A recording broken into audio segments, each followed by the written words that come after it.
Yuk kita ke Timur Tengah. Ada gurun pasir luas di sini dan kondisinya benar-benar gelap kecuali satu tempat. Sebuah lingkaran besar yang bersinar dengan cahaya oranye terang. Itulah kawah Darvaza yang merupakan kawah gas raksasa.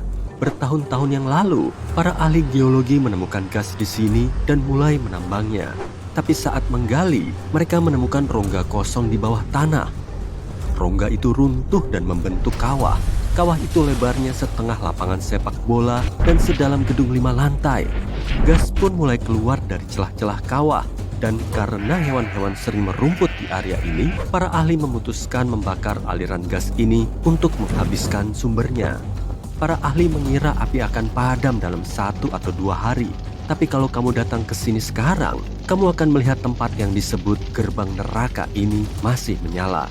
Dan itu sudah berlangsung selama hampir 50 tahun. Pada tahun 2013, seorang pria turun ke dasar kawah yang terbakar untuk pertama kalinya.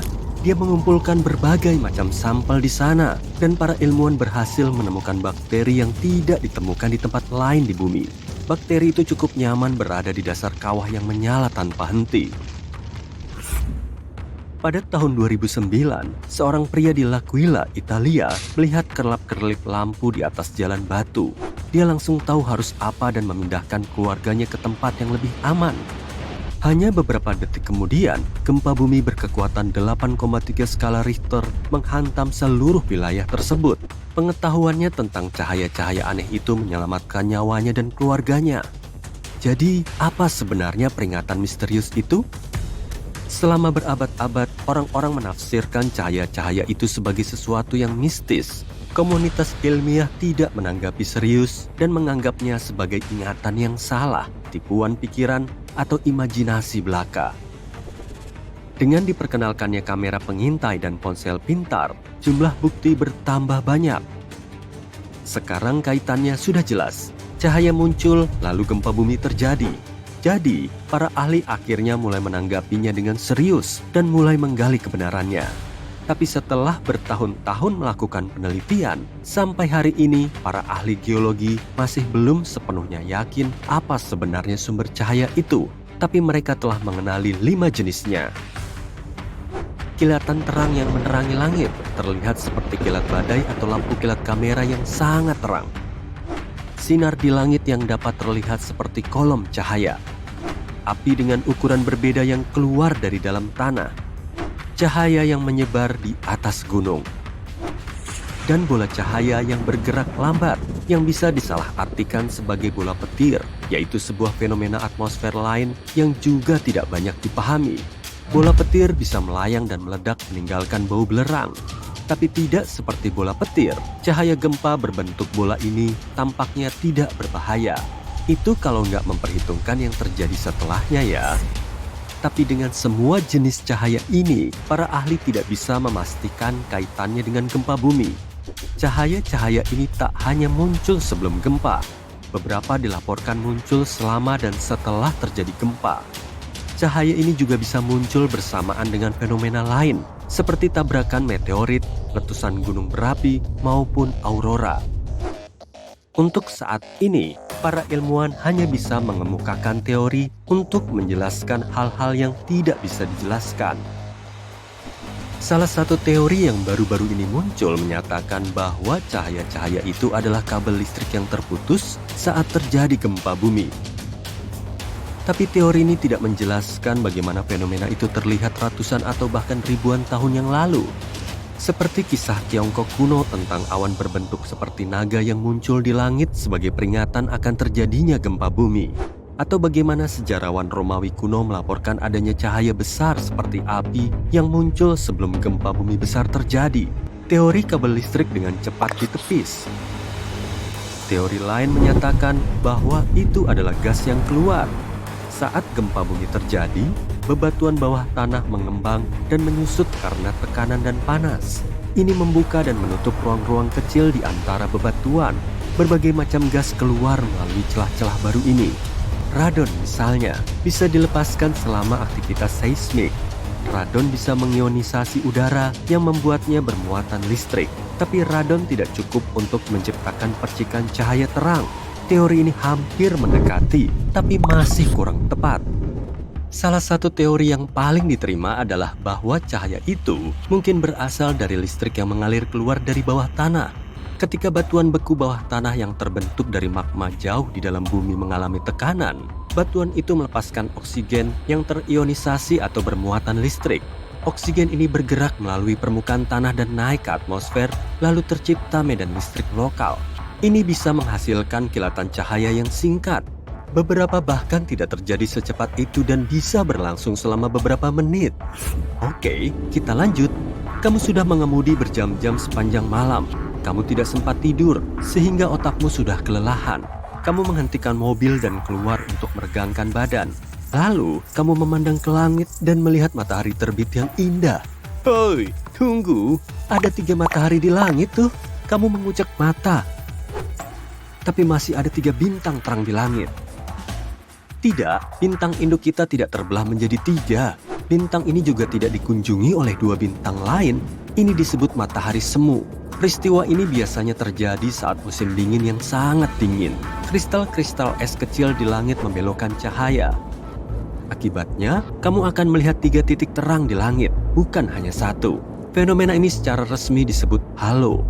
Biasanya, halo hanya berupa lingkaran di sekeliling matahari. Kamu juga bisa melihat halo di malam hari. Lihat saja lampu jalan dan kamu akan melihat lingkaran terang di sekelilingnya. Terkadang, halo bisa berbentuk lebih unik. Jika ada banyak es di udara, cahayanya akan semakin melengkung, persis seperti di ruangan berisi banyak cermin. Saat itu, halo bisa berbentuk seperti mata manusia. Karena fenomena ini, fajar palsu pun bisa terjadi. Sewaktu kita melihat cakrawala, fajar tengah menyingsing dan ujung matahari muncul. Sedikit lagi dan tunggu, matahari mulai menghilang di langit. Setelah beberapa saat, hari kembali gelap dan baru semenit kemudian, matahari yang sesungguhnya menampakkan diri. Itu adalah efek lengkungan cahaya yang sama seperti pada fenomena 3 matahari sebelumnya. Hanya saja, kali ini cahayanya melengkung secara vertikal, bukan horizontal. Dan alih-alih matahari yang sesungguhnya, yang tampak adalah pantulannya dalam kristal es di langit. Oke, lanjut. Awan ini terlihat seperti dinosaurus, dan yang ini terlihat seperti kucing. Dan ini, wah, sepertinya awan ini akan runtuh. Ternyata itu cuma awan mamatus. Bentuknya benar-benar bikin terlihat seperti gumpalan awan yang mau menghantam tanah. Memang sih, itu nggak mungkin. Tapi sebaiknya kamu mulai cari tempat berlindung. Awan semacam itu adalah tanda akan datangnya badai petir yang dahsyat. Dibutuhkan banyak udara lembab dengan kristal es di bagian atas dan udara kering di bagian bawah untuk menciptakan awan semacam itu. Kemudian, arus udara vertikal muncul di antara lapisan-lapisan ini. Dan arus-arus udara ini membuat awan berbentuk seperti otak manusia. Dan awan raksasa ini terlihat seperti kubah yang akan menutupi seluruh kota. Nyatanya, memang itulah yang terjadi. Awan besar menutupi area yang luas dan kemudian turun hujan deras. Kadang, bagian depan awan semacam itu memiliki bentuk yang aneh, seperti pada foto-foto ini. Awan ini lebih terlihat seperti beberapa awan spaghetti raksasa, atau bahkan cacing awan raksasa. Fenomena ini sering terlihat di Australia dan disebut morning glory. Ini terjadi karena angin kencang memelintir bagian-bagian awan di kedua sisinya. Dan kemudian lembaran besar awan terbelah menjadi potongan-potongan panjang tebal. Kadang kita bisa melihat awan di langit yang terdiri dari burung-burung. Wow, awan itu bergerak dengan cepat dan berubah bentuk. Awan itu menjadi lebih transparan, tapi kemudian menjadi lebih tebal dan lebih gelap lagi. Burung-burung itu seperti sedang melakukan tarian atau pertunjukan. Tapi mereka tidak melakukannya untuk keindahan maupun kerumunan penonton yang berkumpul di bawah. Mereka melakukannya sebagai bentuk perlindungan. Ketika burung-burung berkelompok membentuk seperti awan, mereka mengintimidasi burung pemangsa.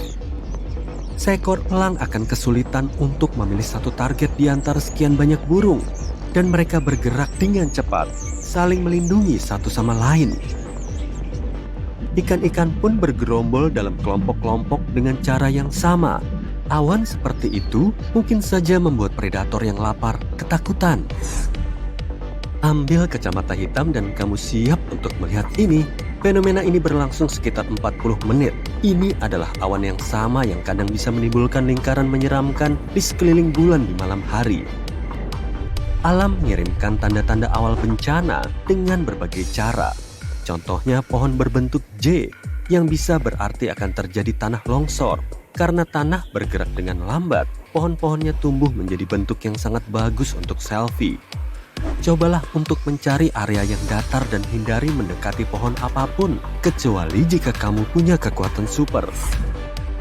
Fenomena mistis lainnya dapat dilihat di gurun pasir, yaitu air terjun pasir.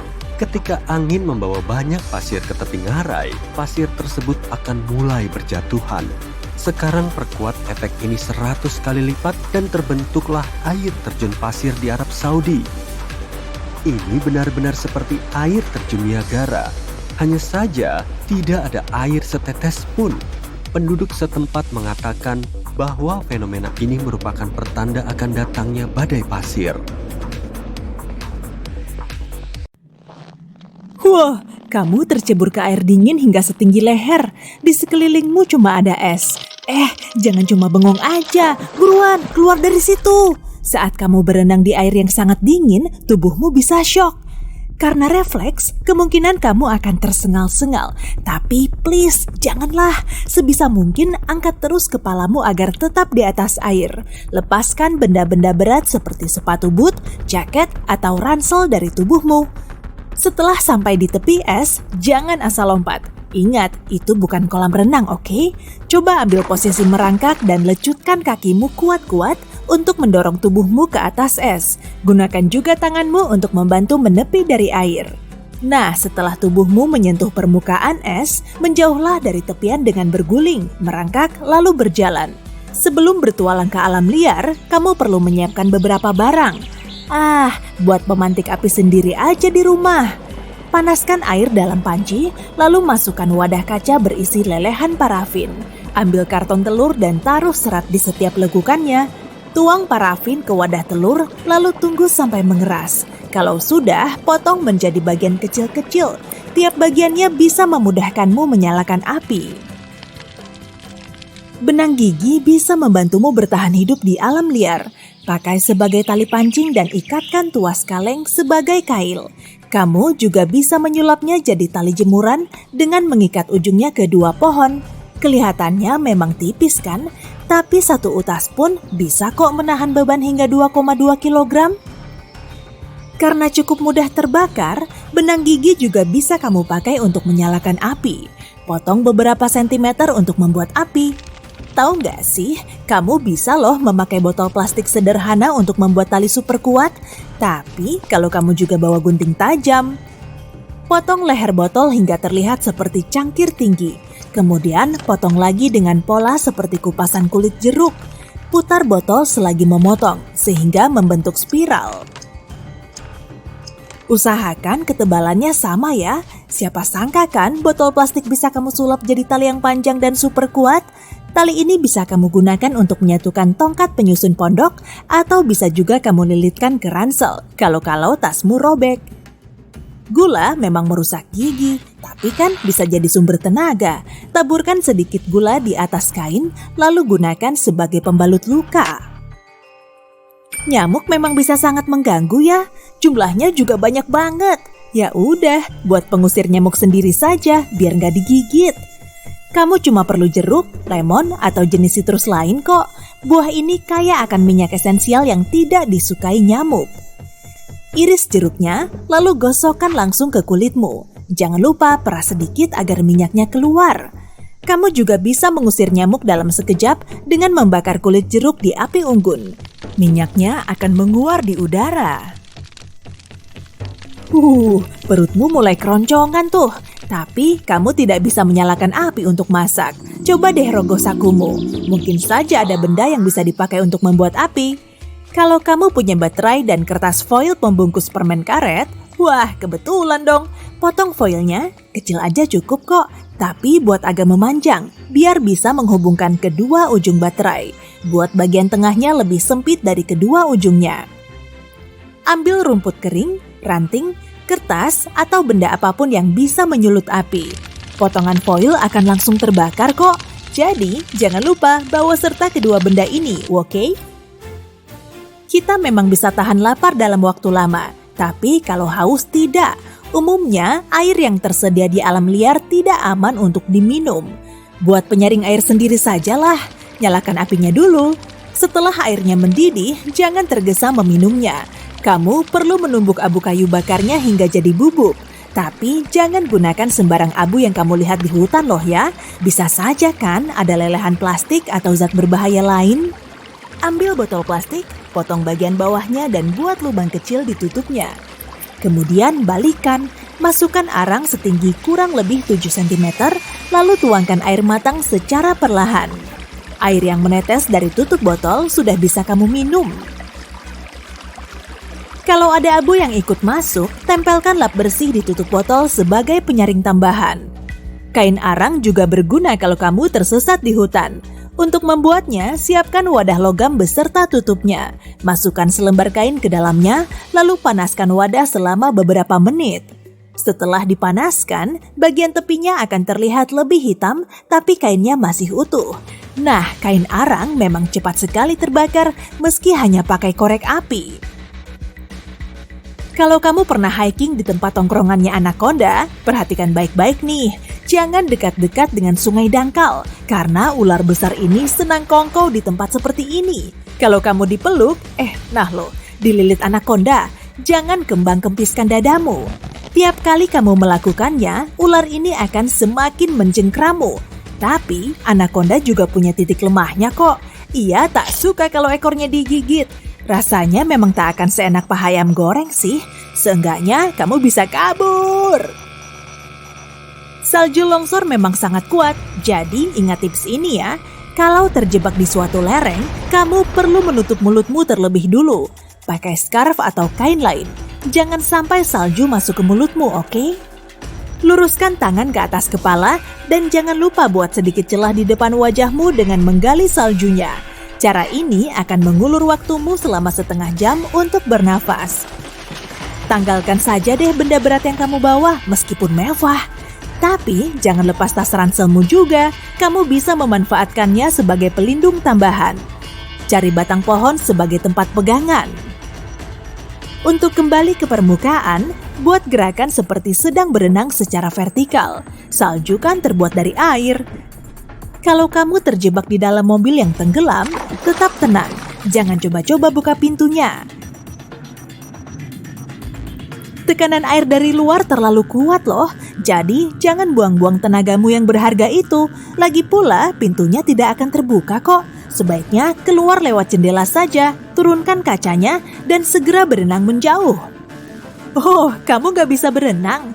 Buat alat pelampung sendiri dong. Pakai kantong plastik berisi udara, ikat ujungnya erat-erat, jangan sampai udaranya keluar. Botol plastik juga efektif kok. Tapi kalau cuma satu belum cukup lah. Bisa juga pakai jas hujan, celana anti air, dan bahkan tong sampah yang dibalik.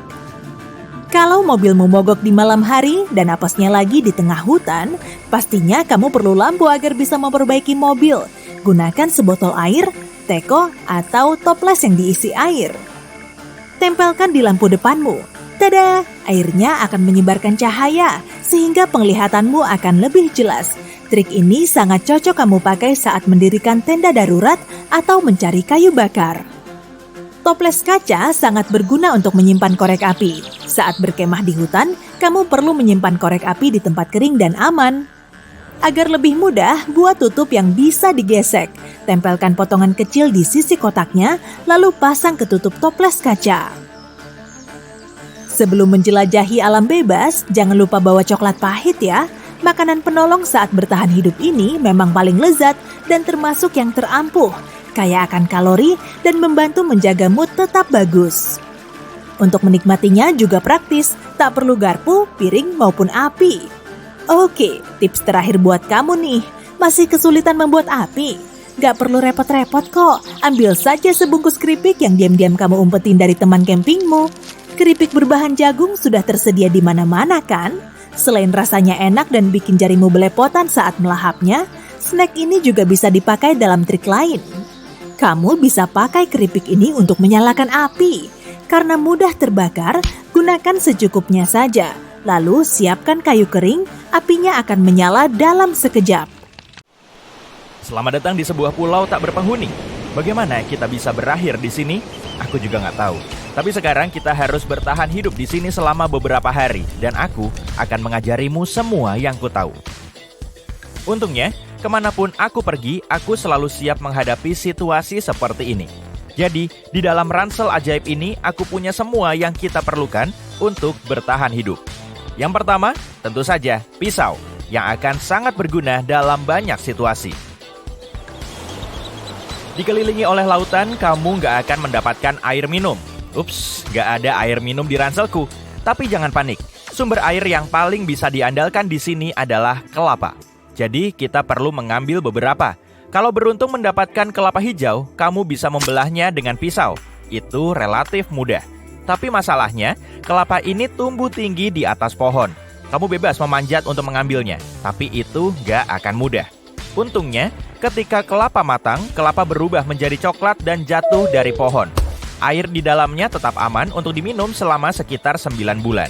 Jadi, kamu bisa mengambilnya dari tanah. Masalahnya, kelapa ini cukup sulit untuk dibuka. Namun, kalau kamu beruntung memiliki obeng, itu nggak akan menjadi masalah besar.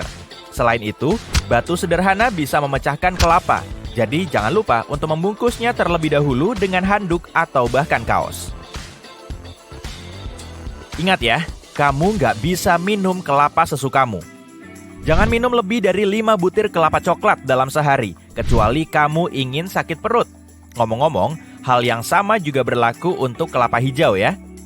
Setelah meminum kelapa coklat, jangan buru-buru dibuang. Kamu bisa mengikis bagian putihnya dan memakannya. Itu bisa dimakan loh. Aku nggak bawa mangkuk, tapi sekali lagi, inilah gunanya kelapa. Kelapa bisa dijadikan mangkuk. Setelah dibelah, kamu akan mendapatkan potongan-potongan berbentuk mangkuk. Mulailah dengan membuang semua bagian putih dari dalam, hingga hanya tinggal batoknya saja. Ini akan menjadi mangkuk, tapi kita akan mempercantiknya. Kikis rambutnya menggunakan pisau, lalu gosok dengan pasir untuk membuatnya lebih halus. Hal terakhir yang harus dilakukan adalah memolesnya dengan daging kelapa. Minyak di dalamnya akan membuat mangkuk berkilau dan cantik. Oke, keterampilan terpenting adalah membuat api. Aku memang menaruh beberapa pemantik dan kotak korek api di dalam tas untuk mempermudah. Tapi kamu nggak bisa menjadi penyintas yang mumpuni kalau nggak tahu cara menyalakan api tanpa keduanya. Kamu perlu menemukan sepotong kayu yang melengkung dan mengikat tali busur seperti ini, sehingga terlihat seperti busur. Kalau nggak ada tali nilon, tali sepatu juga bisa. Makanya, setiap kali bepergian, pakailah sepatu bertali. Selanjutnya, cari sepotong kayu keras kering. Itu akan menjadi poros. Lilitkan tali busur di sekelilingnya agar kamu bisa menciptakan gesekan. Poros bisa dipasang pada papan dengan lekukan yang bisa menahannya. Selain itu, kamu juga butuh sepotong kayu lain yang biasa disebut hand block. Ukir sebuah rongga kecil di dalamnya. Ini akan memudahkanmu menciptakan gesekan. Jadi, begini caranya. Papan menahan poros dan putar tali busur di sekelilingnya seperti ini. Di atas, pegang poros dengan hand block. Lalu gerakan busur, gosokkan di sekitar poros dan ciptakan gesekan. Ini akan mulai memanas dan akhirnya kamu akan mendapatkan bara api. Setelah dapat bara api, pindahkan dengan hati-hati ke seikat rabuk, tiup, dan coba nyalakan api. Awalnya ini akan sulit dilakukan, tapi setelah menguasainya, kamu akan bisa menyalakan api dalam waktu kurang dari 5 menit. Sekarang setelah ada api, kita butuh makanan. Pilihan yang jelas adalah pergi memancing. Jadi di dalam ransel ajaibku, aku punya peralatan memancing. Ini hanya sebuah kotak kecil dengan beberapa kail dan senar, tapi ini akan sangat membantu. Sisanya hanya latihan dan keterampilan. Kalau kamu berhasil menangkap ikan, kamu harus memasaknya. Dan itu mudah karena kamu punya ikan dan api. Bungkus ikan dengan daun kelapa, ikat dengan kulit kayu, dan taruh di atas bara api. Tunggu sekitar 20 menit, tapi sebelum dimakan, pastikan ikan sudah matang ya. Tusuk ikan secara miring dengan garpu atau tusuk gigi, dan putar perlahan pada bagian yang paling tebal. Jika ikan sudah matang, ikan akan mudah mengelupas. Selamat makan! Semua berubah ketika matahari terbenam. Kamu harus bersiap-siap untuk malam hari. Jadi, pada siang hari kamu harus membuat tempat berlindung dari ranting dan daun pohon palem. Potongan kulit kayu bisa digunakan sebagai tali, tapi ada baiknya kamu berjalan di sepanjang pantai dan melihat apa saja yang tersapu. Ada banyak sampah di sana, dan beberapa di antaranya bisa berguna. Kalau pergi ke sebuah pulau, kamu harus punya perangkat yang akan membantumu agar nggak tersesat. Aku punya sesuatu nih, arloji tahan air multifungsi yang kubeli di Amazon.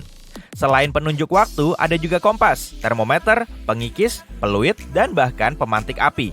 Ya, kamu memang nggak perlu menghabiskan waktu 2 jam dengan tongkat, tapi aku cuma ingin mengajarimu tadi. Jadi, bawalah arloji ini saat kamu pergi ke hutan. Kita butuh bahan untuk tempat berlindung, ranting, kulit kayu, dan daun pohon palem yang sebenarnya lebih sulit untuk dicabut dari pohon. Jadi, yang kering di tanah juga bisa digunakan.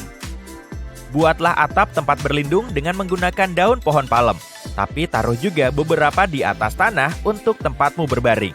Tapi hati-hati ya, pastikan daun yang kamu gunakan bebas dari ular, laba-laba, atau kalajengking.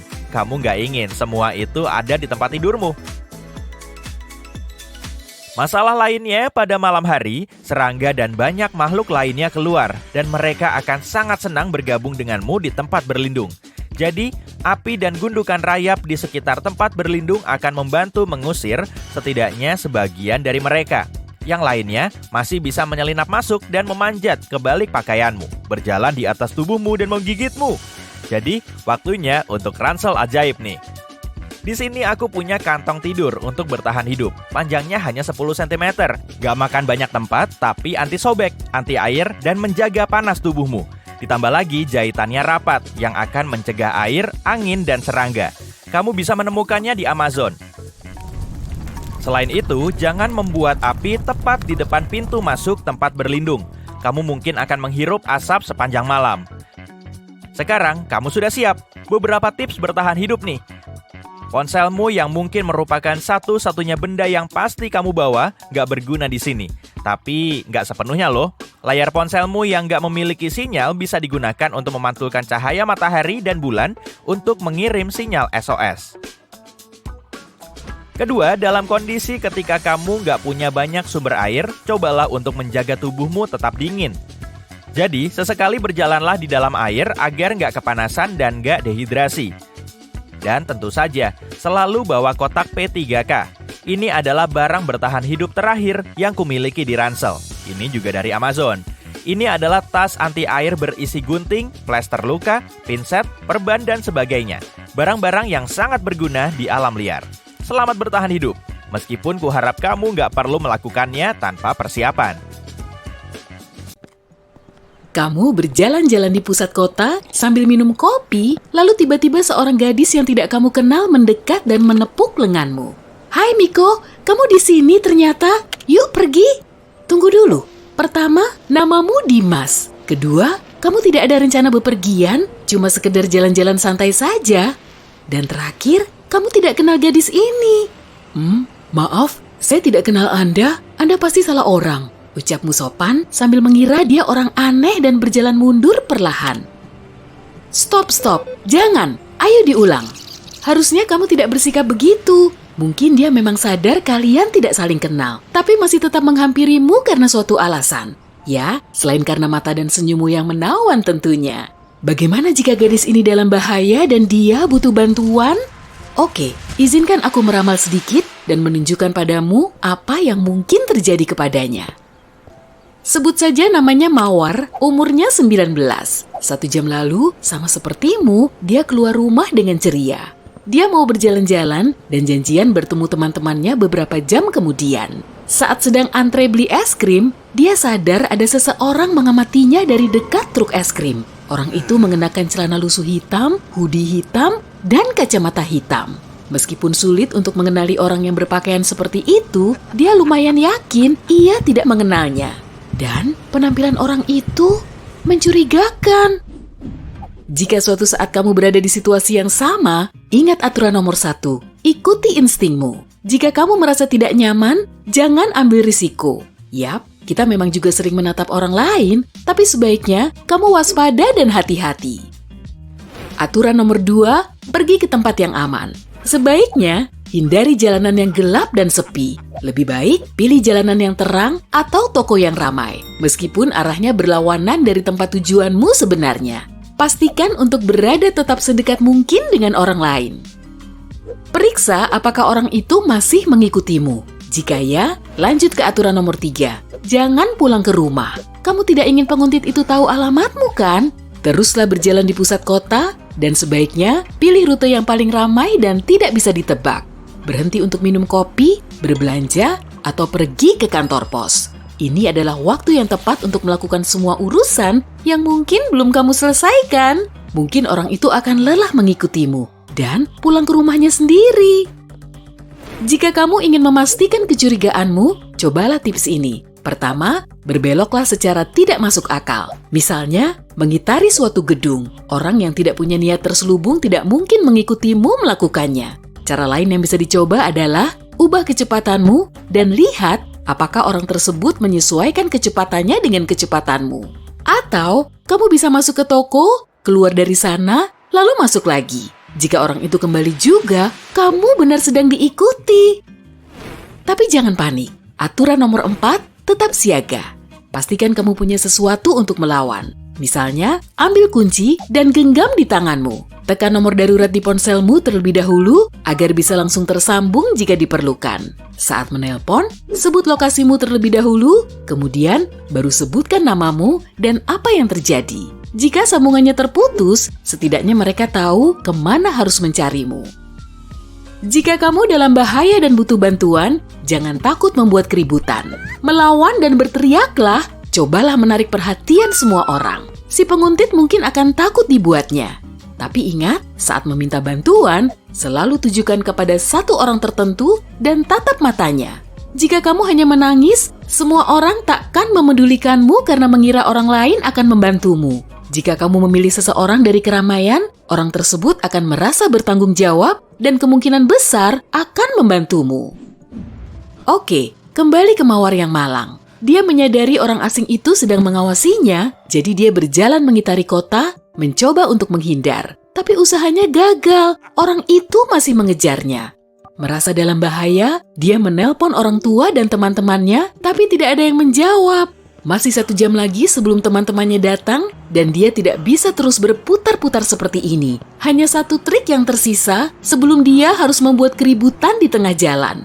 Jika tidak ada satupun orang yang kamu kenal di sekitarmu, dan temanmu pun tak bisa datang membantu, kamu hanya perlu berpura-pura seolah temanmu ada di sana. Kamu bisa mendekati orang asing, setidaknya yang terlihat ramah dan baik hati, lalu berpura-puralah mengenalnya.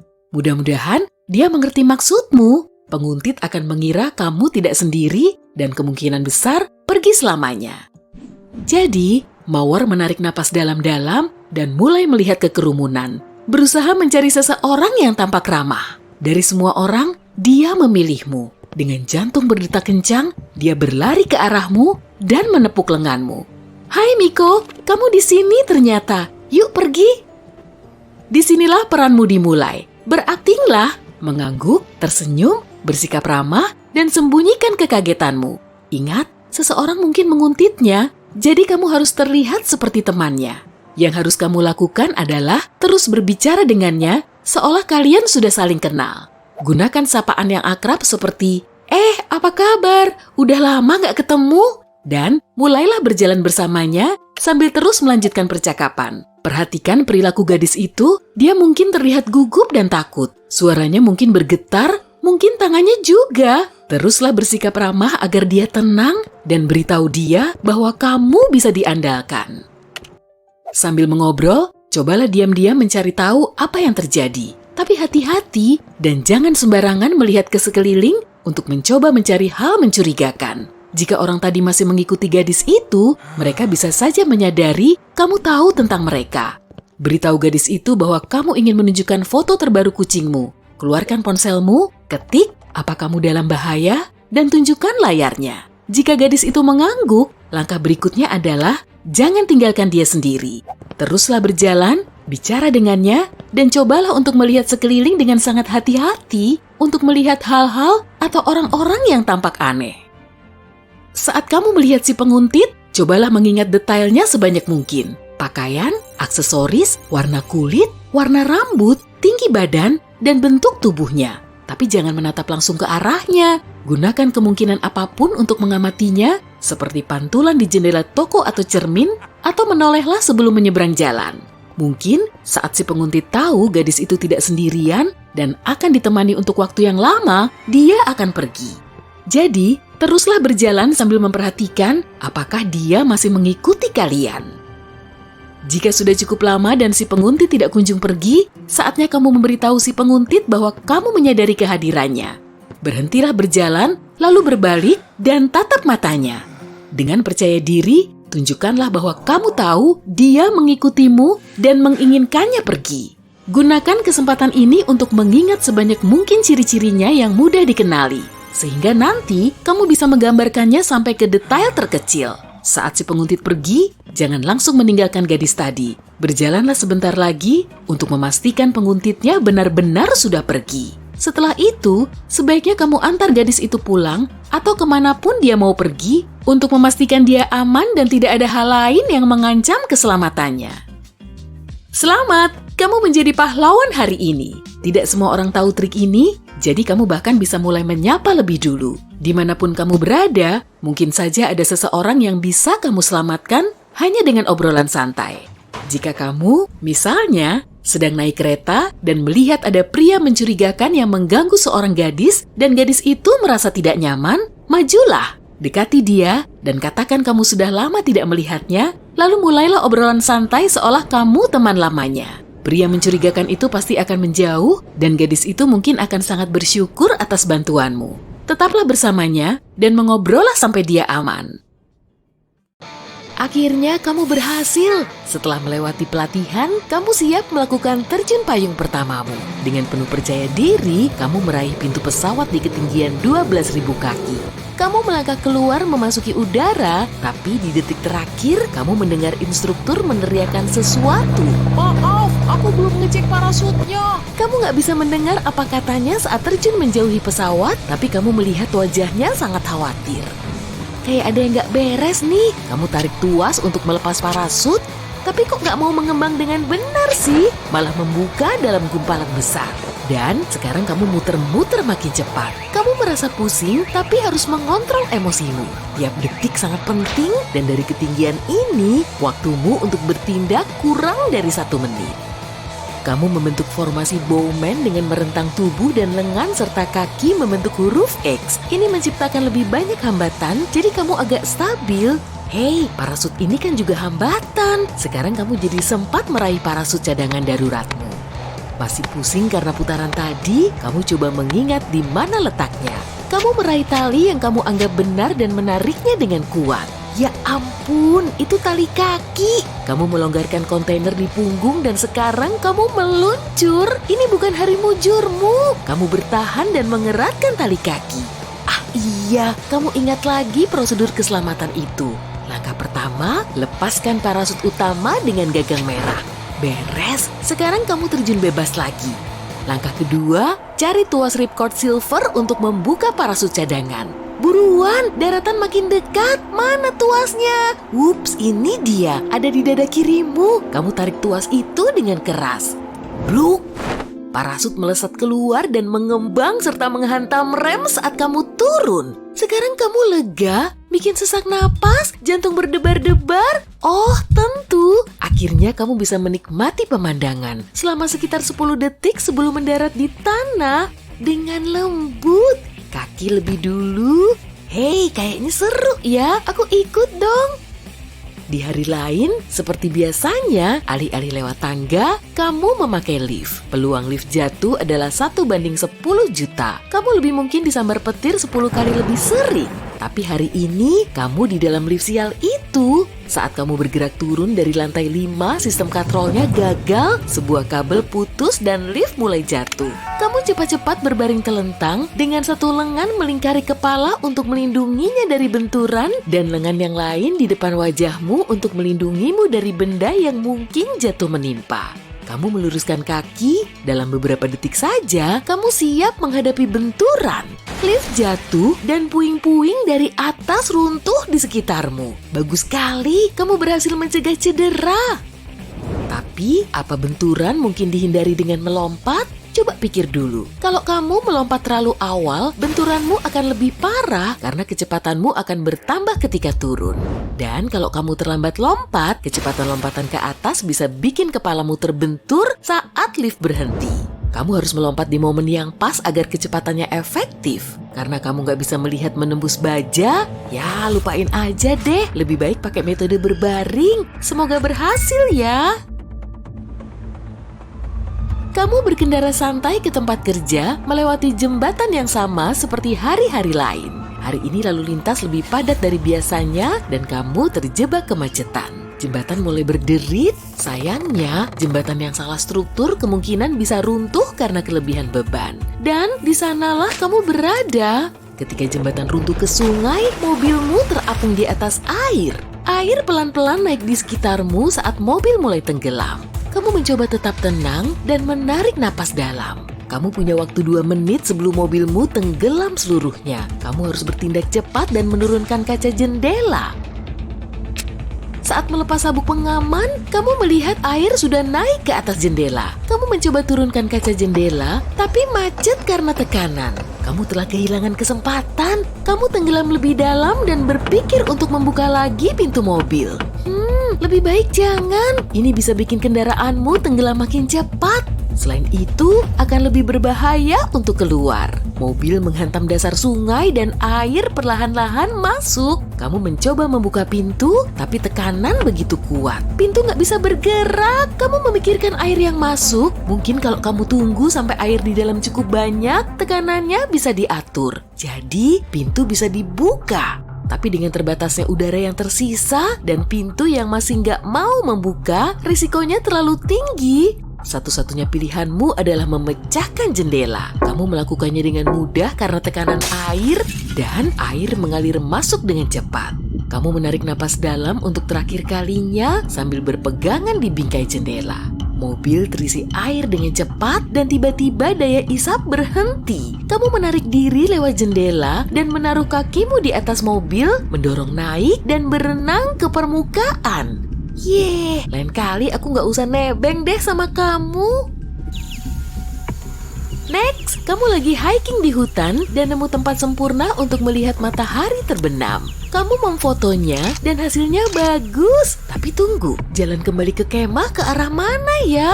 Hari makin gelap dan kamu nggak tahu gimana bisa sampai ke sini. Kamu cek ponselmu, di ponselmu ada peta, jadi kamu bakalan aman ya kan? Tapi kamu terlalu banyak memfoto alam sampai baterai ponselmu habis tuh.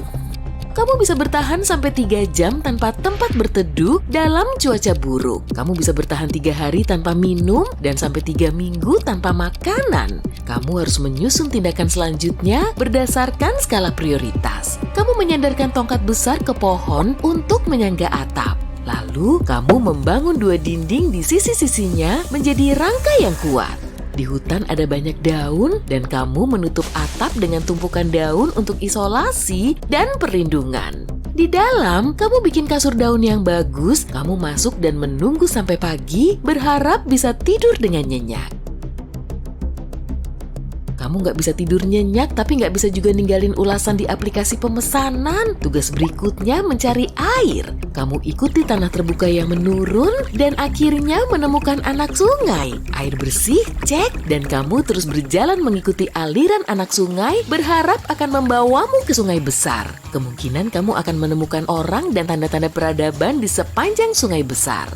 Berjam-jam berlalu dan perutmu mulai keroncongan. Kamu melihat sekeliling mencari makanan. Ada buah beri dan jamur, tapi kamu nggak familiar. Lebih baik jangan dimakan kalau kamu nggak yakin beracun atau enggak ya. Kamu ngecek di balik batang dan cabang kayu tua untuk mencari serangga. Ada beberapa ulat Hongkong yang bisa dimakan mentah. Beberapa serangga kalau dimasak bisa menjadi sumber utama zat besi, protein, dan vitamin B12. Kamu melihat ulat itu dan nafsu makanmu langsung hilang. Enggak dulu deh.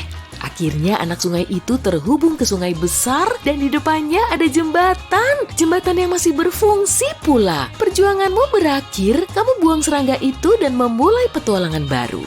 Mencari rumah makan. Yah, aku juga nggak mau deh kemah bareng kamu. Kamu lagi jalan di sebuah ladang, angin makin kencang, dan gak jauh dari sana, sebuah tornado terbentuk. Kamu mulai lari menjauh, tapi gak berhasil sebab kecepatan tornado bisa sampai 96 km per jam. Yang bikin kamu khawatir bukan tornadonya, tapi pepohonan dan bangunan yang terbawa pusaran angin itu yang bikin semuanya menjadi berbahaya. Benda-benda itu berterbangan dengan kecepatan luar biasa ketika terbawa angin kencang yang bergerak sampai 480 km per jam.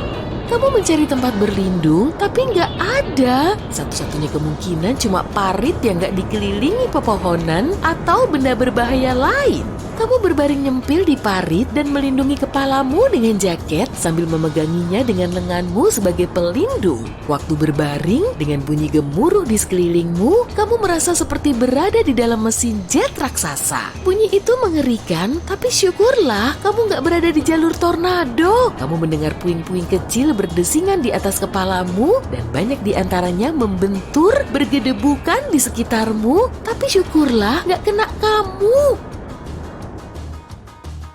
Semuanya menjadi tenang, kamu berbaring di sana mengatur napasmu, mencoba untuk tenang. Kamu belum bangkit karena yang terburuk mungkin belum terjadi. Tornado bisa berlangsung dari beberapa detik sampai 1 jam dan kamu nggak mau ambil risiko, lalu bertahan di parit selama sejam penuh. Tapi akhirnya, pas tornado sudah jelas berlalu, kamu kibaskan jaket dan pulang. Tapi kalau dipikir-pikir, kamu kayaknya bawa sial ya. Jadi aku mau hapus kontak kamu aja deh, terus nge-unfriend kamu di medsos. Tapi nanti, abis aku keluar dari rumah sakit. Oke, ini situasinya. Kamu sedang berjalan pulang setelah nongkrong bersama teman-teman. Saat itu kamu mendengar langkah kaki di belakangmu. Kamu berbalik untuk melihat orang yang berjalan ke arahmu. Kamu berpikir, apa dia mengikutiku? Jika kamu dalam situasi ini yang harus kamu lakukan. Mulai berjalan agak lebih cepat. Jika kamu mendengar langkah orang itu mengejarmu, kecurigaanmu benar. Coba belok. 3 atau 4 belok kanan cukup untuk membawamu kembali ke posisi awal. Itu akan memastikan kalau orang itu mengikutimu karena mereka nggak punya alasan untuk mengelilingi area itu. Dan kamu akan punya kesempatan untuk kabur.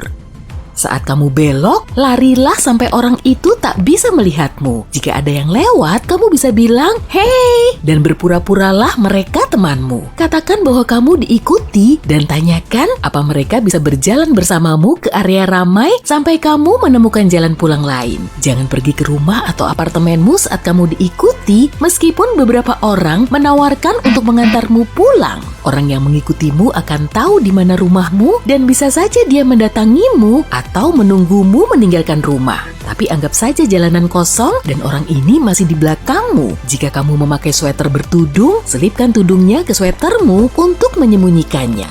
Jika rambutmu diikat, lepas ikatannya saat kamu berjalan. Pengikutmu akan kesulitan mencengkram rambutmu atau menarik bajumu jika tak ada yang bisa dia pegang. Sekarang kamu harus pergi darinya, dan jika kamu baru melewati jalanan ramai, kamu bisa pura-pura lupa sesuatu dengan memegang sakumu. Katakan dengan keras, mana dompetku? Dan saat kamu melakukannya, mulai berjalan lebih cepat ke arah berlawanan. Orang ini tak akan mungkin mengejar seseorang yang berlari ke jalanan ramai. Mereka mungkin tak akan mengejar orang yang tak membawa dompet. Jangan pernah bilang kuncimu hilang, itu akan berguna nanti. Jangan keluarkan ponselmu dan mencari sesuatu di internet atau mengirim pesan. Lampu dari layar ponsel akan mempersulit matamu dalam gelap. Selain itu, melihat ponsel akan memperlambat langkahmu.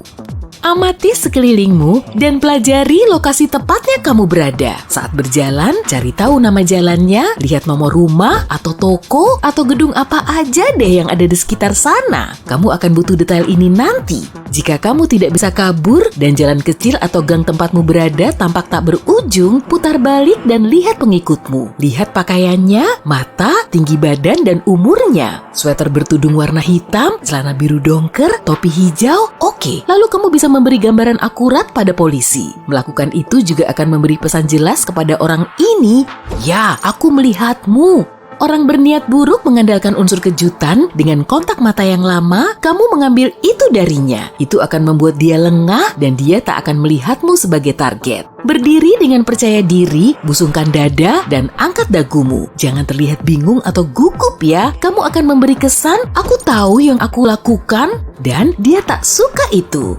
Anggap saja pria bertopi hijau itu berani dan memutuskan mendekatimu dan menanyakan sesuatu. Jaga kontak mata secara konsisten. Jika dia menanyakan arah, jangan menunduk atau melepaskan pandangan untuk mengambil ponsel. Perhatianmu akan teralihkan. Katakan saja, kamu tidak tahu. Pertanyaan mereka saja sudah cukup mencurigakan. Hari gini siapa yang nggak punya peta di ponselnya? Jika kamu membawa buku atau tas belanja, siap-siap untuk menjatuhkannya saat kamu merasa ada yang aneh. Memegang benda berat hanya akan menghambatmu. Sekarang kamu akan butuh kunci. Genggam kunci itu dengan gigi kunci keluar dari genggaman. Jika hal buruk terjadi, kamu punya benda tajam untuk membela diri. Jadi kamu bisa kabur, jangan diam aja. Buat keributan saat kamu mencoba kabur dan teriak, kebakaran! Alih-alih, tolong! Orang lebih sering bereaksi pada kata itu daripada permintaan tolong. Selain itu, gak ada yang mau mengejar orang yang berteriak keras dan menarik perhatian. Jika dia mengikutimu dari kejauhan, keluarkan ponsel dan hubungi polisi. Saat itu kamu sudah harus tahu semua detail tentang jalan, lokasi, dan gedung di sekitarmu. Jangan tutup teleponnya dan ikuti arahan mereka. Kemungkinan lainnya adalah seseorang mengikutimu di tempat umum. Jika itu terjadi, coba deh masuk ke supermarket atau tempat apapun yang bisa membuatmu hilang dalam keramaian. Jika jaketmu beda warna dari kaosmu, lepas jaketmu. Orang ini akan lebih sulit mengenalimu. Jika kamu masuk ke restoran atau kedai kopi dan pengikutmu bertekad mengikutimu, mereka akan masuk dan menunggumu. Pilihanmu adalah langsung pergi ke toilet dan diam di sana selama 5-10 menit. Orang itu mungkin akan bosan dan pergi meninggalkanmu. Jika kamu keluar dan dia masih ada, mengantrilah, pesan sesuatu, lalu beritahu salah satu pegawai bahwa seseorang mengikuti kamu. Mereka mungkin akan melakukan sesuatu dan mengawasimu. Ambil pesananmu, lalu duduk, keluarkan ponsel dan beritahu lokasimu kepada keluarga atau teman-temanmu agar mereka bisa menjemputmu atau menemanimu. Selagi menunggu, coba trik ini. Menguaplah. Jika orang itu menguap juga, artinya dia mengawasimu. Menguap itu menular secara visual. Pura-puralah melihat jam. Jika dia melihatnya juga, berarti dia mengawasimu. Kita tanpa sadar meniru orang yang kita perhatikan. Untuk mengecohnya, tinggalkan kafe dan berjalan sedikit di jalan sampai dia tak melihatmu lagi. Lalu begitu dia keluar, masuk lagi ke kedai kopi. Dia tak akan punya alasan untuk kembali masuk bersamamu kecuali dia mengikutimu. Saat seseorang datang untuk menjemputmu, minta pegawai mengantarmu ke pintu keluar belakang supaya aman dan jangan berjalan sendiri. Jika kamu terpaksa berjalan sendiri, pergilah ke jalan ramai dan selalu perhatikan sekelilingmu. Kamu tahu kan hal-hal yang terjadi di luar layar ponselmu? Bercanda. Hei, intinya semoga hal seperti ini tidak pernah terjadi kepadamu, tapi bersiap untuk hal ini memberimu kepercayaan diri. Gak seperti ulat biasa, tubuh Hugmoth Caterpillar tertutup oleh bulu runcing berwarna coklat dan 9 pasang kaki tambahan. Karena punya banyak bulu, Hugmoth juga dikenal dengan nama siput monyet. Serangga aneh ini berhabitat di Amerika Utara dan banyak dijumpai di sela-sela pepohonan rindang dan semak hias. Hewan mungil berbulu ini gak sepolos penampilannya loh. Bulu di punggungnya terhubung ke kelenjar beracun di bawah kulit. Kalau kamu sampai menyentuhnya, tanganmu akan langsung berubah jadi merah padam disertai rasa gatal dan sensasi terbakar. Cenat-cenutnya udah mirip kayak disengat lebah. Untuk mengobati sengatan Hugmoth, kamu perlu menyiramnya dengan air agar bulu ulat yang masih menempel segera lepas. Nyerimu akan segera sembuh kok dan bekasnya akan hilang dalam seminggu. Semut peluru merupakan spesies semut yang paling besar. Meski tergolong jumbo di spesiesnya, tubuh semut peluru cuma seukuran koin 1000-an. Serangga ini paling sering ditemukan di negara-negara seperti Nicaragua dan Paraguay, jauh di dalam hutan hujan. Tapi jangan salah dulu, meski ukuran tubuhnya nggak seberapa, gigitan semut peluru sangat ampuh. Malahan bisa sampai 30 kali lebih nyut-nyutan dari sengatan tawon atau lebah. Penduduk setempat juga menjulukinya sebagai semut 24 jam, karena efek gigitannya akan terasa sampai seharian full. Meski begitu, gigitan semut peluru nggak terlalu berbahaya kok. Dalam seminggu juga akan sembuh. Dengan mengenali kebiasaan anehnya, kita bisa loh menghindar dari gigitan kuatnya. Semut peluru akan mengeluarkan bau super busuk saat berada di dekat predator. Jadi, kalau kamu nyium bau busuk saat berada di hutan, sebaiknya segera menjauh. Kissing bug sangat mirip dengan kecoa biasa, tapi tubuhnya lebih ramping dan gak bersayap. Di punggungnya juga ada pola garis ngejreng. Habitatnya ada di negara bagian selatan Amerika Serikat yang bersuhu hangat, terutama di celah-celah barang, kolong tempat tidur, dan perabot. Serangga ini dijuluki sebagai kutu vampir karena cuma keluar di malam hari. Meskipun gigitannya nggak begitu menyakitkan, efeknya bisa sangat membahayakan. Air liur kissing bug bisa bikin kita alergi. Kalau sampai tergigit, kulit kita akan gatal-gatal. Serangga ini juga membawa parasit berbahaya yang bisa sangat mengacaukan kehidupan kita sehari-hari. Kalau kamu digigit kissing bug, segera hubungi dokter ya. Japanese Hornet atau tawon raksasa Jepang merupakan spesies tawon terbesar di dunia. Tawon ini punya pola garis berwarna kuning dan hitam. Ukuran dan bentuknya sangat khas, sehingga sangat gampang dibedakan dari tawon biasa dan lebah. Tawon raksasa Jepang jauh lebih besar dan lebih ramping. Tubuhnya juga lebih panjang dari lebah. Sesuai dengan namanya, tawon ini berhabitat di Jepang dan bisa membentuk koloni 700 ekor. Menurut para korban, sengatan tawon Jepang bisa menimbulkan efek menyakitkan seperti dipukul besi yang menyala-nyala.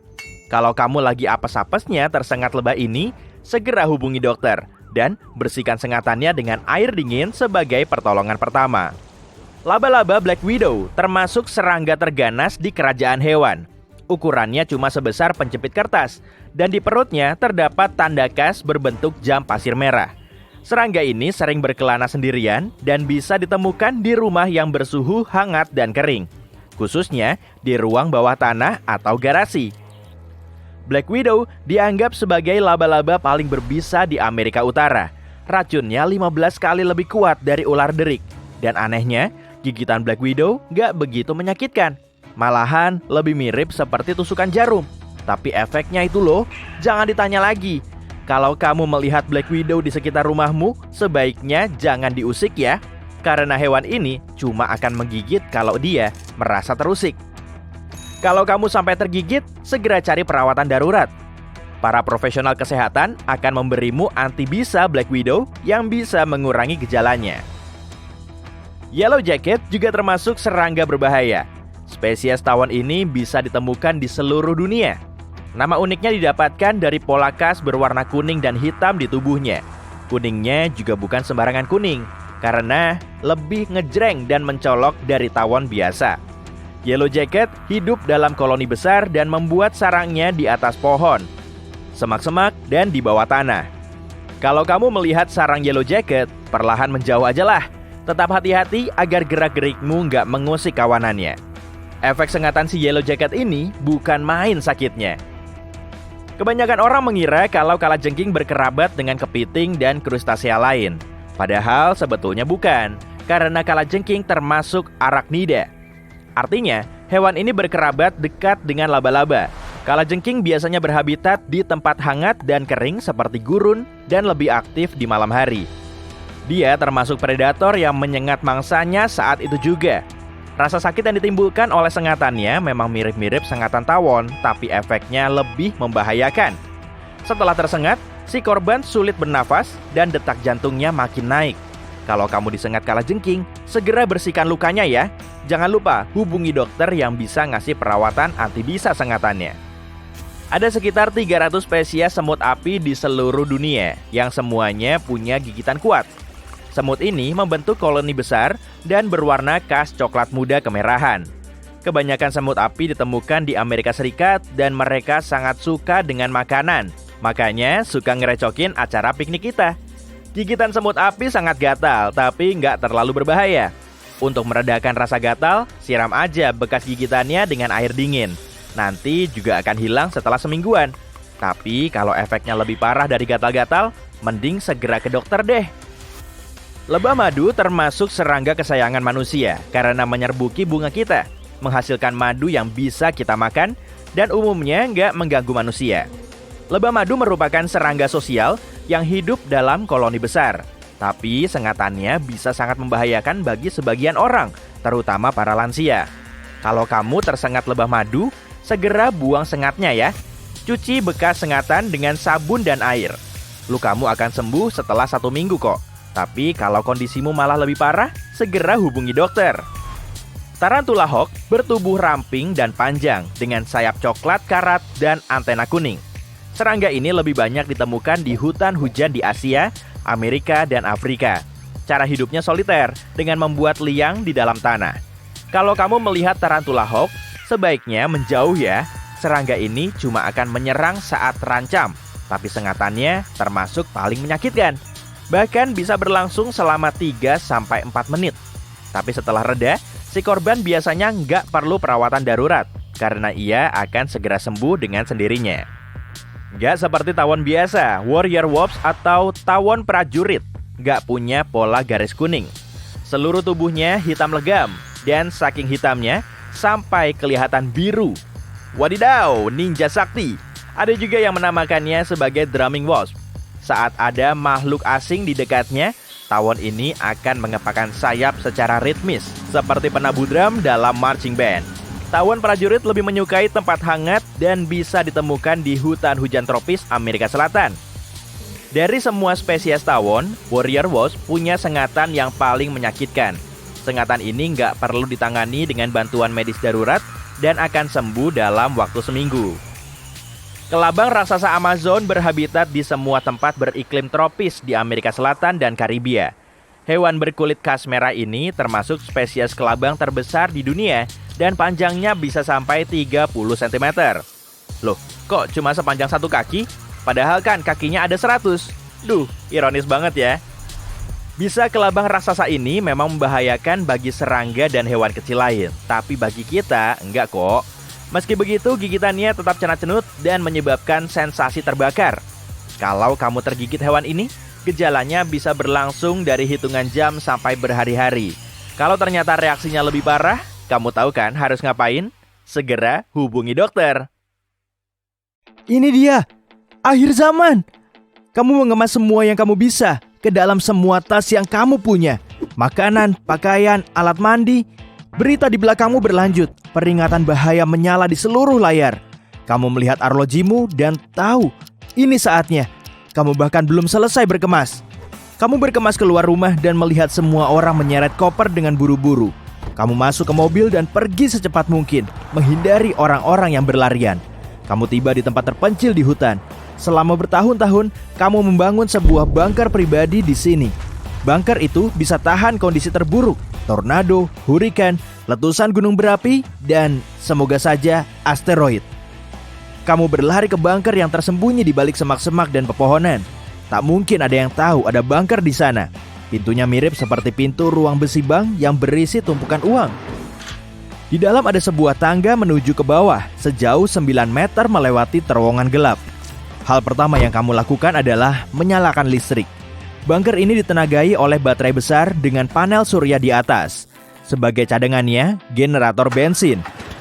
Semoga kamu tidak perlu menggunakannya. Tapi moto hidupmu adalah selalu berjaga-jaga, itu tak ada salahnya. Seluruh bunker ini dibangun dari beton dan baja untuk menciptakan ketahanan maksimal. Dindingnya memiliki ketebalan beberapa meter. Kamu akhirnya lega karena kamu berhasil sampai tepat waktu. Tapi tiba-tiba kamu merasa lantai bergetar, dinding bergetar, rasa takut semakin menjadi saat semua pintu lemari terbuka dan makanan yang tersimpan mulai berjatuhan. Apa kamu salah perhitungan? Akankah bunker ini mampu bertahan? Asteroid jatuh jauh dari tempatmu sekarang, tapi rasanya seperti jatuh di atasmu. Suaranya memekakan telinga dan gelombang kejutnya seolah tak pernah berakhir. Lampu berkedip. Debu yang terbang mengaburkan pandanganmu dan memenuhi paru-paru. Kamu mengambil masker dengan satu pikiran terakhir terlintas di benakmu. Inilah akhirnya. Bunker ini akan runtuh. Setidaknya aku sudah berusaha. 1 bulan kemudian, kamu membuat sarapan setelah tak tidur lagi. Untungnya, kamu menyimpan banyak makanan. Dan juga beragam. tuna kaleng, kornet sapi, kacang, sarden. Lalu ada juga bahan kering, beras, susu bubuk, pasta, mie, dan bahkan cemilan, madu dan coklat. Kamu juga menyimpan soda dan jus, tapi air memenuhi hampir sebagian besar stok pelepas dahagamu. Tempat ini sudah dan akan terus menjadi rumahmu selama, entahlah, berminggu-minggu, berbulan-bulan, atau bahkan bertahun-tahun. Pikiran itu membuatmu merinding. Setidaknya kamu ada di lokasi ideal, di tengah daratan dan jauh dari pesisir. Jadi, gelombang pasang tak akan membanjiri areamu. Kamu tidak bisa membayangkan seperti apa keadaan di atas sana. Semoga tidak sampai seperti zaman dinosaurus bagian 2. Kamu perlu mengalihkan pikiran dari kemungkinan terburuk. Kamu berkeliling rumahmu seperti agen properti yang memberikan tur kepada calon pembeli. Di pintu masuk ada ruang tamu. Ada sofa dan meja kecil dengan majalah lama dan permainan papan. Di depanmu ada TV layar datar dengan pemutar DVD. Sayangnya tidak ada internet, tapi film-film itu seharusnya bisa menemanimu. Di meja dekat sana, ada radio dan pengeras suara telekomunikasi yang sudah seperti telinga dan mulutmu ke dunia luar. Kamu juga punya perpustakaan dengan berbagai buku, klasik, kontemporer, dan genre apapun. Selama itu bisa membuat pikiranmu tetap sibuk. Dan jika itu tidak membantumu menghabiskan waktu, selalu ada konsol game video yang terhubung ke TV. Iya, ada juga area gym. Sederhana sih. Cuma ada treadmill dan beberapa dumbbell. Kamu mencoba melakukan banyak kardio dan angkat beban agar tubuhmu bugar dan sehat. Ya, setidaknya untuk orang yang tinggal di bawah tanah seperti tikus. Tentu saja, kamu punya dapur. Ada kulkas kecil berukuran sedang dan wastafel stainless steel serta banyak lemari untuk menyimpan barang-barang.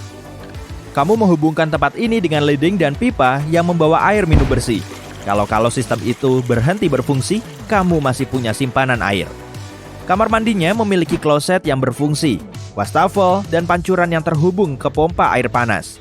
Bahkan, ada mesin cuci dan pengering di dekat sana. Ada juga area bengkel. Jadi, kalau ada yang rusak, kamu bisa memperbaikinya di sini. Kamu juga bisa membuat sesuatu dari barang bekas, kursi atau meja kalau perlu. Ada figurin kecil yang dipajang di rak untuk menemanimu. Turun beberapa anak tangga, ada tempat vital di bunker, rumah kaca. Rumah kaca ini diberi lampu dengan cahaya matahari buatan untuk alasan yang jelas. Kondisimu akan jauh lebih buruk kalau tidak ada makan buah dan sayur. Semuanya juga swasembada. Sayuran busuk atau hasil panen yang buruk akan dijadikan kompos untuk tanah agar tetap subur. Kamu sudah tak berharap mendapat protein dari daging, quinoa, kacang, lentil, kacang Arab, jamur. Semua itu bisa menggantikannya. Dan kalau kamu tidak mendapat mineral yang dibutuhkan tubuh, kamu berhasil menimbun multivitamin. Vitamin D adalah vitamin yang paling dibutuhkan untuk hidup di bawah tanah tanpa matahari. Tak jauh dari kebun bawah tanah kecilmu ada kamar tidur. Ranjangmu ukuran queen, ada nakas di kanan, dan lemari kecil di kiri. Kamu tidak punya banyak baju, tapi siapa yang akan sadar kalau kamu memakai baju yang sama 2 kali? Tungau debu. Kamu menuruni tangga untuk mencapai ruang generator. Ada alasan letaknya jauh di bawah tanah dan ditutup bahan kedap suara. Generator itu menyala sesekali dan suaranya cukup bising. Alat itu juga tersambung dengan sistem ventilasi agar asapnya bisa dibuang keluar. Lalu ada ruang paru-paru. Kotak-kotak aneh ini adalah pompa yang akan menarik oksigen dari dunia luar. Tapi ada sistem filtrasi canggih untuk membersihkan udara sebelum memompanya ke naunganmu. Di bawah sini juga merupakan gudang. Semua barang cadangan disimpan di sini. Sofa, matras, wastafel tambahan, bahkan 2 freezer untuk makanan beku, untuk berjaga-jaga. Jadi, seperti apa kehidupan di dalam bunker? Pertama, buat sarapan dan nikmati secangkir kopi.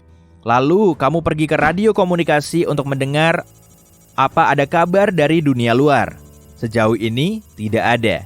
Begitu selesai, kamu pergi ke rumah kaca untuk berkebun sebentar. Kamu sangat suka di sana karena seperti menikmati alam di luar. Setidaknya mirip-mirip. Kamu memetik apapun yang matang dan membawanya ke dapur untuk dicuci. Tapi tanpa disadari, sudah waktunya makan siang. Kamu membuat salad dengan mentimun, tomat, dan selada. hidangan pendamping, pasta, dan kamu pun memakannya. Setelah makan siang, kamu memutar DVD yang sudah lama tidak kamu tonton.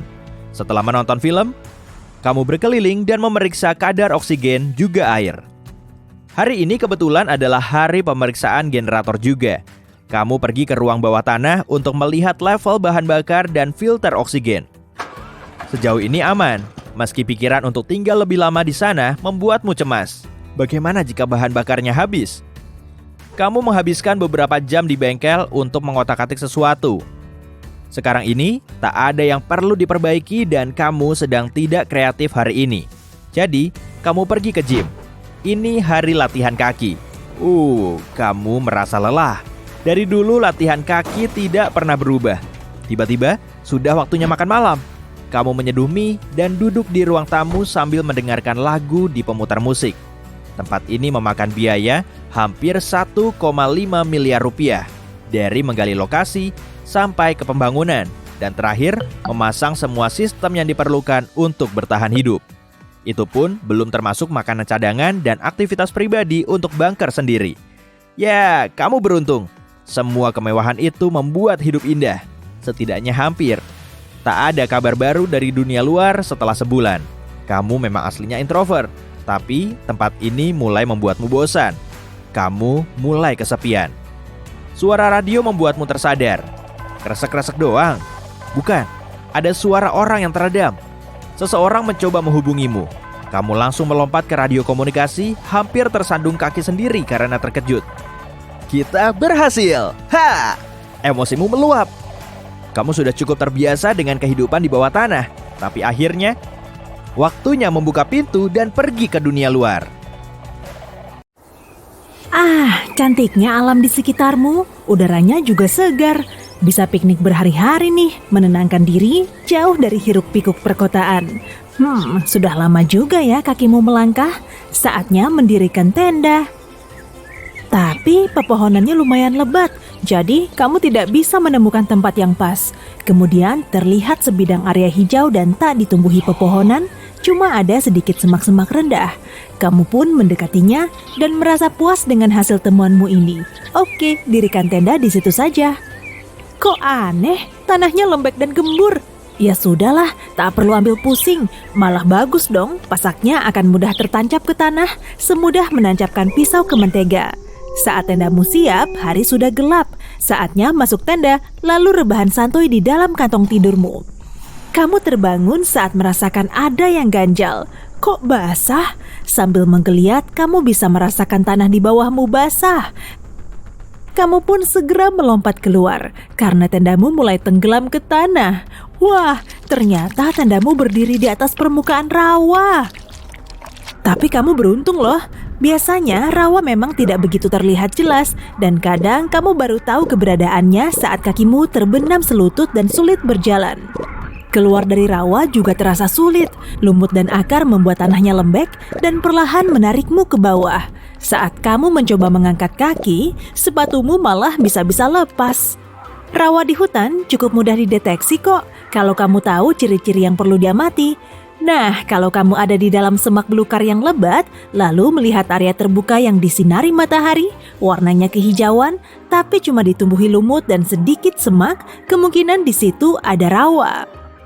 Kamu juga bisa mengecek dengan menyentuh permukaan tanahnya secara perlahan. Kalau membal, sebaiknya menjauh deh. Rawa ternyata membahayakan loh, terutama saat kebakaran hutan. Kalau kamu menyalakan api unggun di dekat situ, bisa-bisa apinya akan menyambar, apalagi saat angin kencang. Rawa dan paya mengandung banyak ter yang tersembunyi di bawah lapisan air dan lumut. Kalau sudah terbakar, akan sulit sekali memadamkannya. Selalu jaga jarak aman ya sebelum kamu menyalakan api unggun. Kesalahan ini sangat sering dilakukan saat berkemah di alam bebas. Tidak melihat ke atas. Misalnya kamu melihat tanah datar untuk membangun tenda, lalu membersihkannya dari ranting dan bebatuan. Kamu juga sudah mengecek kalau di sekitar situ tidak ada sarang semut. Kamu tentu tidak mau kan ada hewan yang tiba-tiba merayap ke kantong tidurmu saat malam hari? Area pilihanmu pokoknya sangat pas, dan pohon di dekat tenda juga bisa melindungimu dari angin dan hujan. Kamu siap-siap tidur, lalu mematikan lampu. Tapi tiba-tiba tendamu berguncang, seolah ada hewan buas yang menyerangmu. Karena kebingungan, kamu segera keluar. Ada ranting besar menimpa tenda. Ya ampun, harusnya sih kamu bisa mengantisipasinya kalau saja lihat-lihat ke atas dulu sebelum mendirikan tenda. Ranting rapuh dan lapuk sangat mudah terlihat kok. Sudahlah, sebaiknya jangan dirikan tenda tepat di bawah pohon. Ranting bisa patah kapan saja loh, dan kamu masih beruntung kalau tendamu tidak robek dan tubuhmu tidak mengalami luka-luka. Memangnya kamu mau pakai kruk? Setiap tahunnya banyak turis melakukan kesalahan ini dan mereka harus merasakan akibatnya. Dengan melihat ke atas, kamu juga akan tahu di dekatmu tidak ada sarang tawon atau jaring laba-laba. Keduanya bisa lebih mengerikan dari ranting, karena tawon tidak suka diganggu, sedangkan laba-laba kemungkinan beracun. Oke, kalau kamu melihat sungai cantik, lalu ingin mendirikan tenda di tepinya, tolong perhatikan juga lokasi tendamu.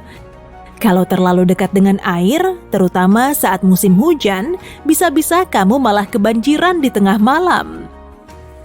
Selalu cek perakiraan cuaca saat hari H dan malam berikutnya.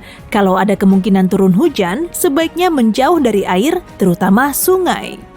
Ketinggian air sungai mungkin bisa naik akibat hujan, dan airnya terus meluap melewati tepi sungai, merusak kemah sekaligus liburanmu. Meskipun jauh dari air, hujan juga bisa merusak campingmu kok. Misalnya, kamu sedang berada di tengah hutan terlindung oleh dahan pepohonan. Presipitasi tetap bisa mencapai permukaan tanahnya, tapi setidaknya tidak separah di tempat terbuka. Malam berikutnya, kamu mendirikan tenda di tempat lain, tapi tanahnya gembur dan lembek. Bukan rawa kok, cuma tanah becek akibat hujan semalam. Kalau kamu ada di tempat seperti ini, sebaiknya pindah dan cari tanah yang padat deh. Tanah lembek dan tidak stabil bisa sewaktu-waktu bergerak di bawah tubuhmu. Gerakannya memang tidak sebahaya di rawa, tapi pasak tendamu juga bisa goyah. Tahu-tahu tendamu rubuh. Kalau kamu ingin mendirikan tenda di lembah cantik, tapi sesampainya di tempat tujuanmu kok hujan mulai turun, siap-siap sajalah tendamu akan beralih fungsi jadi perahu. Air dengan sendirinya akan mengalir ke tempat yang lebih rendah menuju ke tendamu, lalu merembes ke bawahnya. Pantas saja saat bangun kakimu sudah terbenam sampai lutut. Wah, tempat yang cocok banget buat istirahat nih setelah capek berjalan. Lokasinya ada di puncak bukit, jadi tidak ada air yang mendekat. Mentari bersinar cerah, tiada pohon yang menghalanginya. Duh, surga dunia deh bisa berjemur di sini. Ya, mungkin betul sih dalam beberapa jam, tapi kalau kelamaan di situ, kamu akan tahu kalau kamu telah mengambil keputusan yang salah. Sinar matahari langsung bisa membuat tendamu sangat panas hanya dalam beberapa jam karena bahan pembuatnya. Saat memasuki tenda, kulitmu akan terasa terbakar. Oke, anggaplah kamu tidak akan berlama-lama di dalam tenda. Saat malam tiba, tendanya akan dingin juga kok. Begitupun dengan angin, di tempat terbuka hembusannya bisa sangat kuat. Kalau kamu kurang waspada saat memancang pasaknya, bisa-bisa tendamu malah terbang tertiup angin. Sebaiknya pilih tempat di dekat pohon yang akan melindungimu dari sinar matahari dan angin. Tapi tetap saja, jangan coba-coba mendirikan tenda di dekat pohon tunggal saat cuaca diperkirakan buruk. Sebetulnya sih cuaca cerah maupun hujan tak masalah, tapi kalau ada badai kuat yang mendekat, pohon yang berdiri sendiri ini akan jadi penangkal petir. Bisa kebayang lah ya saat petir menyambar pohon dan tendamu ada di bawahnya. Siapa tahu kamu malah bisa mengecas ponsel. Berkemah saat cuaca dingin bisa jauh lebih menakutkan. Masih ingat kan soal sinar matahari langsung tadi? Kali ini jangan harap deh, sebaiknya cari penghangat di dalam tenda. Hawa dingin bisa bertiup masuk meski tendamu super mahal dan keren. Angin jauh lebih menggigit saat cuacanya dingin. Matahari langsung akan membantumu melawan rasa dingin ini. Salah satu kesalahan yang sering dilakukan oleh para hiker yaitu menyalakan api unggun terlalu dekat dengan tenda. Sekali lagi, bahan tenda sangat mudah mengantarkan panas, jadi bisa menghangatkan sekaligus mudah terbakar. Kadang satu percikan api saja sudah bisa menghanguskan tenda. Beri jarak yang cukup antara tenda dan api unggun dan jangan biarkan api menyala begitu saja. Sebelum tidur, kamu harus mematikannya, sehingga kamu tidak perlu bangun karena api yang menjalar di sekitarmu. Serangga juga bisa loh merusak perjalanan hiking yang paling seru. Nyamuk, semut, kutu, dan hewan kecil lain bisa tahu caranya masuk ke dalam tenda dimanapun kamu berada. Lindungi dirimu ya. Gunakan lotion anti serangga saat kamu di luar rumah dan nyalakan obat nyamuk bakar di samping pintu masuk tendamu. Tapi jangan taruh terlalu dekat atau malah di dalam tenda, baunya mengganggu. Selain itu bisa menyebabkan kebakaran. Untuk menghindari nyamuk dan kutu, jauhkan diri dari danau, kolam, dan hutan lebat yang kemungkinan ada rawanya. Nyamuk bereproduksi di air tenang, jadi area di sekitar kolam seperti ini penuh dengan serangga bersayap ini. Tapi, nyamuk akan kesulitan terbang jika ada angin. Jadi, sebaiknya pilih area terbuka, jangan sampai serangga ini mengganggu campingmu.